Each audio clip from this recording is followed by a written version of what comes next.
सरकारने लाडकी बहीण योजना सुरू केली. सरकारच्या लाडक्या बहिणी खुश झाल्या. मग कधी कधी लाडक्या बहिणीचे हप्ते लेट व्हायला लागले. मग काही लाडक्या बहिणी सरकारवर चिडचिड करायला लागल्या. मग सरकारने अपात्र लाडक्या बहिणी शोधायला सुरुवात केली. त्यात बहिणीच्या नावाखाली काही पुरुषच योजनेचा लाभ घेत आहेत असे दिसून आलं. ही योजना सुरू असताना सरकारने 80 लाख लाडक्या बहिणींच्या बँक खात्यात येणारे पैसे अचानक बंद केले, तेही कोणतीही पूर्वसूचना न देता. आता या 80 लाख लाडक्या बहिणीच्या योजनेचे हप्ते बंद का झाले आणि त्यांच्या मागचं सरकारचं कारण काय सांगते आणि भविष्यात ही योजना बंद होईल का, सविस्तर पाहू या व्हिडिओच्या माध्यमातून. नमस्कार, मी पंकज आणि तुम्ही पाहताय कसं काय. जुलै 2024 मध्ये महायुती सरकारने मुख्यमंत्री माझी लाडकी बहीण योजना लॉन्च केली. या योजनेअंतर्गत 21 ते 65 वयोगटातील पात्र महिलांना दर महिना 1,500 रुपये थेट बँक खात्यात जमा होणार होते. अट एकच, कुटुंबाचं वार्षिक उत्पन्न 2.5 लाखापेक्षा जास्त नसावं. योजना जाहीर झाली आणि महाराष्ट्रभरातून कोट्यवधी अर्ज आले. नोव्हेंबर 2024 पर्यंत तब्बल 2.5 कोटीहून अधिक महिला या योजनेच्या लाभार्थी झाल्या. त्याच वर्षी विधानसभा निवडणुकीत महायुतीने जोरदार विजय मिळवला. या योजनेनेच ते शक्य केलं असं बोललं जातं. निवडणूक संपली आणि लवकर चित्र बदलू लागलं.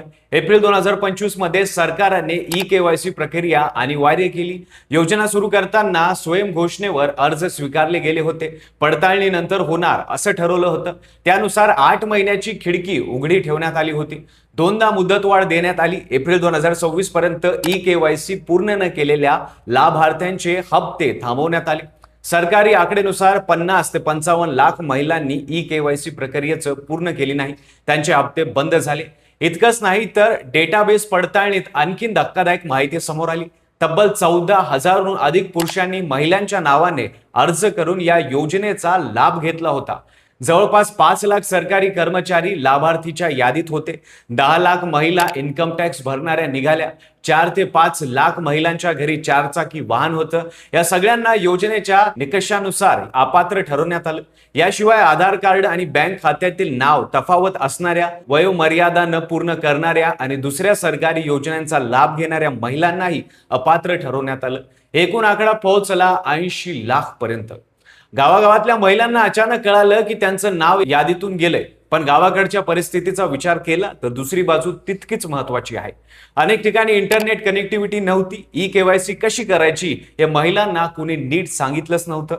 आधार पडताळणीसाठी वारंवार सरकारी कार्यालयात जावं लागलं. काहींना तांत्रिक अडचणीमुळे प्रक्रियाच पूर्ण करता आली नाही आणि ज्यांनी प्रक्रिया पूर्ण केली त्यांनाही महिनोमहिनी हप्ते न आल्यावर कळालं की आपण अपात्र ठरलो आहोत. या सगळ्यात सर्वात मोठा धक्का म्हणजे ही योजना लॉन्च होताना जेव्हा 2.5 कोटी महिलांना पात्र घोषित करण्यात आलं तेव्हा सगळ्यांची पडताळणी का झाली नाही. जर 80 लाख महिला आधीपासूनच अपात्र होत्या तर त्यांना 1.5 वर्षांपर्यंत हप्ते कसे मिळत राहिले आणि ते पैसे आता परत घेणार का, या प्रश्नाची उत्तर सरकार अजून थेटपणे देत नाही. राज्याचा आर्थिक तोटा 2 लाख कोटीहून पोहोचलेला असताना हे सगळं घडते यावर कोणीच काहीच बोलायला तयार नाही. मुख्यमंत्री देवेंद्र फडणवीस यांनी NDTV मराठीच्या कार्यक्रमात सांगितलं की ई-केवायसी न करणाऱ्यांना शंका घ्यायला कारण नाही, कारण त्यांनाच माहिती असेल की ते निष्काममध्ये बसत नाहीत. ते म्हणाले, हा पैसा माझ्या घरचा नाही, तो जनतेचा पैसा आहे. त्यांनी आश्वासन दिलं की ज्या खऱ्या पात्र महिलांची ई-केवायसी राहून गेली असेल त्यांच्यासाठी सरकार पुन्हा खिडकी उघडण्यास तयार आहे. विरोधी पक्षांनी मात्र या निर्णयावर जोरदार टीका केली. खासदार सुप्रिया सुळे म्हणाल्या की निवडणुकीपूर्वी घाईत योजना सुरू करताना पडताळणी केली गेली नाही आणि आता 1.5 वर्षानंतर महिलांना अपात्र ठरवणं हे सरकारच्या योजनातील अपयश आहे. आदित्य ठाकरे यांनी प्रश्न विचारला की वाढीव मदतीची घोषणा करणाऱ्या सरकारने आता उलट दिशेने का वाटचाल सुरू केली.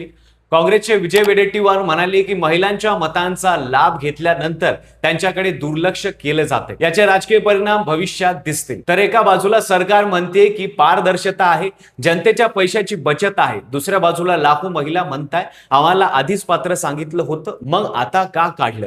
लाडकी बहीण योजना महिलांसाठी एक आर्थिक मदत होती, तर घरात काम करणाऱ्या, शेतात राबणाऱ्या, 4 घरी धुनी भांडी करणाऱ्या महिलांनी या 1,500 रुपयावर महिन्याचं बजेट आखलं होतं. जेव्हा तो हप्ता बंद झाला तेव्हा फक्त पैसे बंद झाले नाहीत, त्यांचे महिन्याचे गणित कोलमडले आहेत. प्रश्न असा आहे की ही योजना निवडणुकीच्या वेळी करोडो महिलांना पात्र करू शकते, ती योजना निवडणूक संपल्यानंतर त्याच महिलांना अपात्र कशी ठरू शकते, आणि या प्रश्नाचं उत्तर देणं सरकारची जबाबदारी आहे. तुम्हाला काय वाटतं, या योजनेनं सरकार तिजोरीवर भर पडेल का? तुमचे मत कमेंटमध्ये नक्की लिहा. व्हिडिओ आवडला असेल तर लाईक करा. चॅनलवर नवीन असाल तर चॅनलला सबस्क्राईब करायला विसरू नका आणि पाहत राहा फक्त कसं काय.